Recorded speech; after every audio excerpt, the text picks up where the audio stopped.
মুক্তি এখনো 10 থেকে 12 দিন বাকি। এর আগে বাংলাদেশি সিনেমা হলগুলোতে শাকিব খানের দরদ নিয়ে হইছে শুরু হয়ে গেছে।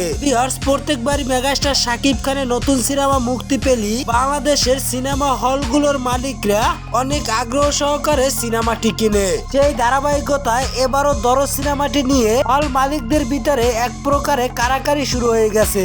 তুফান মুক্তির অনেকদিন পর দরদ মুক্তি পাচ্ছে। তুফান সিনেমাটি দিয়ে অনেক ব্যয়বহুল ব্যবসা করেছেন হল মালিকরা, তাই তুফান সিনেমাটির চেয়েও আগ্রহ দেখিয়ে এবার দরদ সিনেমাটি কিনে নিচ্ছেন হল মালিকরা। তাদের আশা তুফান সিনেমার চেয়ে দরদ সিনেমাটি দিয়ে তারা ব্যবসা বেশি করতে পারবে, কারণ এই সিনেমাটি একটি প্যান ইন্ডিয়া সিনেমা। এই সিনেমাটি নিয়ে ভক্তদের আগ্রহ শেষ নেই। এই সিনেমায় শাকিব খানের বিপরীতে নায়িকা থাকছেন বলিউডের সোনাল চৌহান। এছাড়াও বলিউডের আরো কয়েকজন তারকাকে দেখা যাবে।